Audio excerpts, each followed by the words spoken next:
Johnny Harris, why are you tired? Asking the internet, why am I so tired?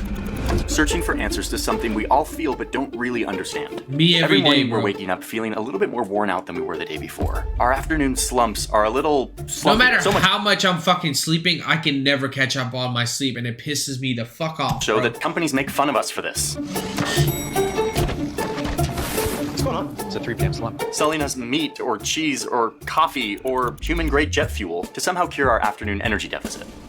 Now listen, this isn't a video where I'm going to tell you to just see. That's the thing, bro. If you got like 700 things happening to you, like maybe the way is not making remedies for it, but rather like fixing it. Like if you keep seeing people drinking a certain drink and it gives you heart attacks, you will stop drinking that drink and ban that fucking drink, right? And if you're noticing the 8-hour work week or 8-hour work day is not sufficient, like by 3 p.m. most people are dead tired. By noon everybody's like cannot focus. Maybe we need to update the work period, bro. Maybe you do like a half day of work and then half at night, or you kind of work around like a dynamic schedule rather than you need to clock in from 8 a.m. to 5 p.m. and then you do this, that. Like, I don't know, bro. I feel like there's something wrong with the schooling system and the work life balance, bro.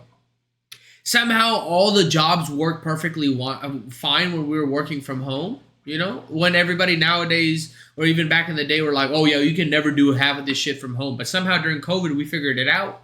Sleep or to stop looking at your phone before bed, which all of those things you should do. But I want to approach this question a little differently. I want to look at the bigger reasons why we're all so tired. A lot of those reasons have to do with what's happening right now during the day. Like right now while I'm filming this, things are happening in my brain and your brain that will make us more tired later on today and tomorrow. It'll affect how long and how well you sleep and whether or not you feel refreshed in the morning. That's like stress, In order to understand why you're so tired, I'm going to take you back in time to 300,000 years ago. Damn. Meet Johnny Caveman. Johnny Caveman kind of has a similar body to ours today. He's a human. His body's a little different. His hips and his head are shaped a little differently. It's got this wider, flatter nose. He's got this big, strong brow. But up where it counts, his brain is very similar to our brain today. And yet how he uses his brain is very different. Similar brains, totally different worlds. To show this, let me show you Johnny Caveman's morning routine. As Johnny Caveman begins his day, let's keep an eye on this part of his brain. This is the prefrontal cortex. When you make decisions, this part of your brain is doing most of the work. This morning, Johnny Caveman has a few decisions to make. He has to decide where to get his water today. Should he go out and hunt with his group, or should he spend time picking berries? He just found some mushrooms. Are these mushrooms safe? Should he eat them? Johnny Caveman will likely spend a big chunk of his day just sitting here around this campsite, eating and chatting with his band of other humans. He might go out and gather sticks to build a campfire later. I mean, look at his brain. There's some decisions being made here, but it isn't pinging very much. There's not a ton of action up here in the prefrontal cortex. His day is routine with not a ton of choices. Fairly simple decisions. Okay, but let's transport forward in time now. I wonder what would happen if we put this same Johnny Caveman in the 20th century. Same brain, same body, different world. Yawn. The sun is still waking Johnny Caveman up. And now he's got a few decisions to make. He decides to shave before he goes to work. What's for breakfast? Apples again? I think I'll have a peach. Now off to work. The world's gone through the Industrial Revolution, so he spends his day at a factory, where he's repeating tasks over and over. He's definitely making more decisions than Johnny Caveman was, but the prefrontal cortex isn't pinging a ton. There's not a lot of action up here. Okay, how does Johnny Caveman do in 2024?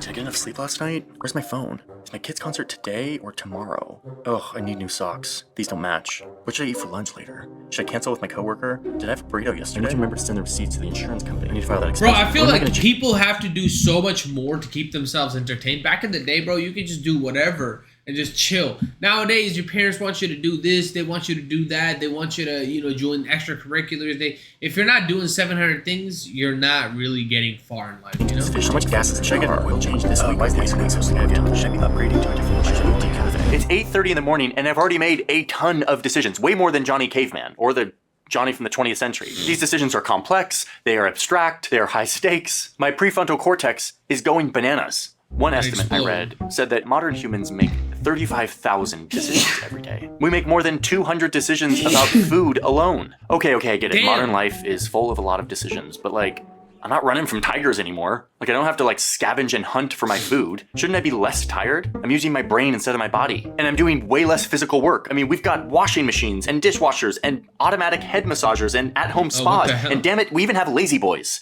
Shouldn't I feel more rested because of all of this? Damn it. Okay, and here's where we come to the answer to the bro. question, which is we gotta look at that prefrontal cortex again and see what's actually going on when you make all of these decisions. It's a part of a war that is happening between you and the modern world. This war is being fought on two different battlefields, daytime and nighttime. Dayman, fighter of the night. Bro, I feel like I'm so awake at night, bro. Half the time, I don't even think I like. So we're in this daytime battlefield, and you're making a bunch of decisions. We've talked about that. Let's see what's happening here in the brain. When you're making decisions, there's an electronic signal, like a pulse, that is traveling between regions of the brain along these wires called neurons. You've got like almost 100 billion of these things, and they all are forming this giant network, tons of connections. And they all send signals to each other. That is what decisions and actions are. But in order to send these signals between the different parts of the brain, you need a very important chemical called glutamate. Glutamate makes all of this happen. It's a neurotransmitter. It helps everything talk to each other. But look, after you make the decision, the glutamate kind of sticks around. And as you make more and more decisions, glutamate starts to build up and starts to clog the system. Which new research suggests makes decisions harder because the whole system is clogged, which makes you feel fatigued. Make a bunch of decisions, you feel tired, even if you didn't lift a finger. It's like as if your brain were a big city. All of these roads are the neurons and synapses that you use to make decisions. So I have a traffic jam up here. What do I gotta do? Smoke crack?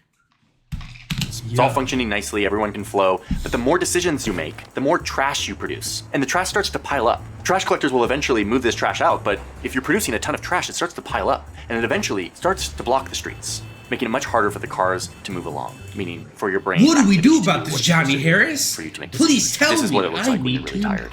It's 11:30 a.m. here at my desk, and I've made so many decisions. I haven't done any strenuous work, but I'm drowning in glutamate and feeling tired. By the way, this is like brand new research from the Paris Brain Institute, and it is still being worked out how this works or exactly what it looks like. You can check my sources to fact check everything I say in this video, but look at this paper specifically. I will trust you blindly, brother. Specifically, it's pretty interesting. So I'm gonna jot this down on my list of why we're so tired. I'll be making this list and the solutions on what we can do about it. A lot of cultures have a solve for this. It's called biphasic sleep, which is just a cool sounding name for a nap in the afternoon. People usually around like the Mediterranean take naps from the hours of like 2 to 5. They rest. Yes, I do realize this in third world countries. This does happen. Pakistan, bro, motherfuckers do this all the time, bro. They go home from work and then take a nap and then go back to work. Honestly, it is, slows down the country progress by a lot, but it is kind of nice. Research found that people who take siestas have increased brain functioning and are 37% less likely to die of heart disease. But here in the United States, we pledge to not sleep on the job. We will never take naps like those failing socialist countries in the Mediterranean. No. The hustle never stops here in America. Sorry, I recently watched Top Gun. I'm just feeling really patriotic right now. That's right. I am dangerous. So our brains, which are the same as Johnny Caveman's brains, aren't totally set up to make all of these decisions without feeling very tired. I mean, it kind of makes sense. We've got these caveman brains living in 2024. This is called evolutionary mismatch. Our brains haven't caught up with our lifestyle, with our world, and all of the decisions that we are required to make to just be normal modern humans. So what do we do about this? Well, you can take siestas, which is like not something I can do in my life. I'm just not set up for it here. Sorry, guys. But that would be a way to clear out some glutamate and reset. But the biggest takeaway for me is just limit how many decisions I have to make every day, which is not easy, but there definitely are ways to do it. I've started choosing the outfits that I'm going to wear for the week on Sunday, so that in the morning when I wake up, I'm just like, oh, the outfit's already chosen. Or you could go full Steve Jobs, Mark Zuckerberg style and just wear one thing so that you can have a closet. Yeah, that's like too much, bro. If you're... If you just don't have drip at all, bro, that's too much. You can't give up drip. You can't give up drip, like bro. This. Which, meal planning. That's another one. On a Sunday, we've started like writing down every meal we're gonna have during the week. And that makes life way easier when you're at the end of a day of work and you are feeling tired. A big theme in today's video is information. How much information our brains are met with these days. And even as a journalist, it's my job, and I get stressed out by the amount of information out there. One of the tools we use to sift through all of this is actually the sponsor to TheMr.MuncherShow News, the Vantage Plan, Why We Are So Tired. There's one more chemical we have to talk about for this daytime battle, and it's called Snipe adenosine. that ass. It is this very clever evolutionary feature of our brain that's basically like a signal to our brains that tells us when it's time to rest. As you go throughout your day, thinking and doing things, this adenosine builds up, and it kind of signals to your brain that you're tired. It signals that you should feel sleepy and hopefully makes you go to sleep. But being industrious humans focused on progress, we found a substance that will block the buildup of adenosine. It's called caffeine, making caffeine the most popular drug in the world. It blocks adenosine, this natural signal of you should be tired and sleep, and allows us to keep operating as if the adenosine doesn't exist. But guess what? The caffeine doesn't last forever. It eventually wears out. And all of this adenosine that had built up comes flooding into your brain like a megaphone saying, hey, you're really tired and we're finally able to tell you. This is called the afternoon crash. I could only imagine how bad it is after like a drink, like a energy drink rather than coffee. You drink an energy drink, bro, this shit might be like fucking overloading your system. It's like the greatest thing in the world, and it's called a coffee nap. When you nap, your body gets rid of the adenosine. It's like the adenosine clearing hour. And if you drink caffeine, then you get this like multiplier effect where all the adenosine is gone and the caffeine just comes in. It doesn't have to block any adenosine, and it's just ready to like hype you up. Drink a quick coffee, lay down for just 15 minutes. It's amazing. Coffee naps. Add it to the list.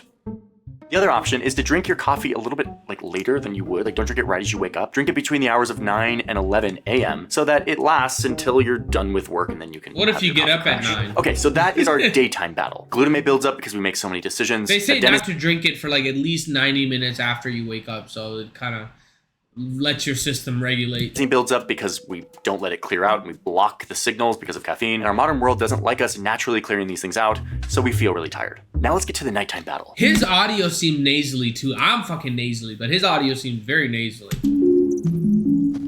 Everyone says we should get 7 or 8 hours of sleep, but when you go to bed and when I go to bed is probably different. Back in the Johnny Caveman days, I need at least 10 of humans. I need at least 10 hours, but I can't get 10 hours. On a good weekend day, bro, if I get 10 hours, I'm so happy, bro. Couldn't leave their camp unattended at night. So we evolved to have different sleep times so that some of us could stay awake and guard the camp and others could sleep. And then we could switch off. Today, what that looks like is that I go to bed at 10:30 and I wake up at 6:30. You may be a night owl and you want to go to bed at 1 in the morning, or you may want to go to bed at 9 a.m. These are called chronotypes, and there are roughly 4 of them. Everyone has a slightly different interpretation of what it means, but the fact is, we're not all the same when it comes to when we go to bed. And yet, we all live in a society that we have to work. Wants us to be the same. Our standard workday, 9 to 5, was constructed for like the average person, but you may not be that person. You have a job that requires you to be there at 9 a.m. and you're a night owl who wants to sleep until 10:30? Too bad. Capitalism says no. Researchers say that our chronotype is in our genes. Like this is like we are naturally coded to have an optimal time when we are sleeping. And that may not work with your life. Evolutionary mismatch once again. So I'm gonna write chronotypes down on my list. What's the solution here? That's why I need to become a comedian, bro, so I can fit my chronotype, bro. I would rather be up till like 4 a.m. than get up at 9 a.m. and like, bro, I don't know. I could sleep from 4 a.m. to like 11, which is like 6 hours, I would say, rather than, go to bed from 9 to like 8, and it's more sleep, but still have to wake up a couple hours early. I just don't feel the same. Your chronotype is, you probably already know what it is. Take this test online. I'll give you a QR code here. You can scan this, take a test. Maybe aligning your lifestyle with your chronotype could help you get sleep during the time when your sleep is most optimal, which will help make you feel less tired. Okay, finally, in a video that you clicked on about why you're so tired, finally we're talking about sleep. Sleep definitely matters. And I think there's actually a lot of great videos and literature, books, whatever, on sleep and how to optimize sleep. Well, number one thing is, bro, stay away from blue screens. Don't have your TV on when you're sleeping. Like obviously you can avoid those things, but bro, I feel like the way you work, the way, the job market is, you have to kind of, align with the job market, unfortunately. Log all these memories, all the sensory input and memories from the day get cataloged. Our muscles and our circulatory system, they all get to relax and take a break, which is super vital. And as we talked about earlier, we clear out a lot of like the byproducts from living life, the glutamate, the adenosine, all of the kind of toxins and byproducts that we accumulate from a day. This is all super important. That's why when you're like fucking sleep deprived, bro, you get delusional. Sleep is created equal, and what we do in the hours leading up to bed can make a big difference. So let's see what this looks like using an example. As we're following along, let's track my chemical levels. I get home around 8 p.m. I whip up some of my famous macaroni and cheese before sitting down to my desk because I've got a little more work to do. Now, my chronotype is the lion, which means I kind of want to go to bed like at 10. I'm getting kind of tired. So I pour myself a cup of coffee to fight off all the adenosine that has been building up in my brain. Okay, I finish up my work. It's 2 hours past when I normally go to bed, but I need some time to wind down. Here I am making more decisions. Bro, if you fucking drank caffeine that late, there's no way you're going to bed, bro.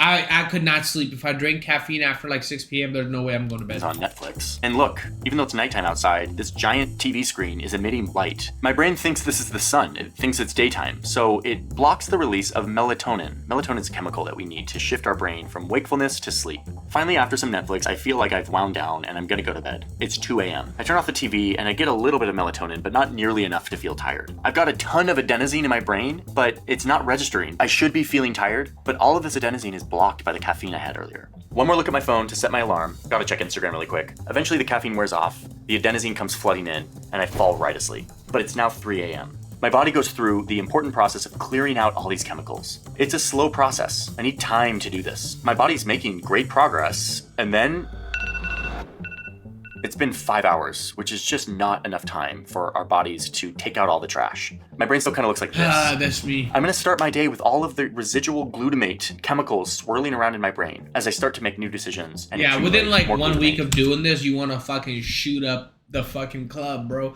You cannot keep doing this. That sleep deprivation will fuck you up, bro. More adenosine that I'm gonna block with caffeine. So I guess I'm gonna add the obvious one to my list. Get enough sleep and wind down without caffeine or alcohol, the things that kind of kill your ability to get good sleep. Now let me just say, there's a lot more to say on sleep. It's very well documented. There's a lot of like pop science books about sleep. I didn't want to go into those now because I feel like they're easily accessible, but you should definitely check out my sources if you want to learn more about preparing for good sleep and having good sleep and why it matters. So this is my list. Here it is, why we're so tired and what we can do about it. It's not exhaustive, but it includes the lesser covered aspects of fatigue that I have found very compelling and that have affected how I approach my day-to-day life. In short, it's not just because we look at our phones before bed that we're so tired. There's a lot more going on. And a lot of it has to do with life, modern life, and these brains that we have that were evolved for a very different time. There's a lot of upside to the fact that we don't live in caves next to campfires hunting for our food. It would be kind of cool. But to one live of the in a cave, downsides is that we feel this very obviously a lot of specific bugs, but it'd be kind kind of cool. fatigue. It's often mental fatigue. And now I understand why. I'm not going to dramatically change my life because of these findings, but I now at least have a list of a few things that I can tweak to maybe feel a little less tired. Hey everyone, thanks for watching. I had a question for anyone still watching. Video. Would you be interested in buying some of my old math? Maybe, possibly. W video, brother.